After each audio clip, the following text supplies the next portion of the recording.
বৈরী বাতাসে লাগাম ধরার শপথ নিয়েছে যারা, জীবনের কোনো প্রাপ্তি হারিয়ে ব্যথিত নয় কো তারা। বৈরী বাতাসে লাগাম ধরার শপথ নিয়েছে যারা, জীবনের কোনো প্রাপ্তি হারিয়ে ব্যথিত নয় কো তারা।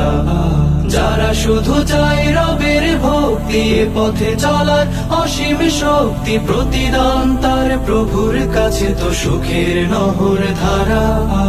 বৈরী বাতাসে লাগাম ধরার শপথ নিয়েছে যারা, জীবনের কোনো প্রাপ্তি হারিয়ে ব্যথিত নয় কো তারা।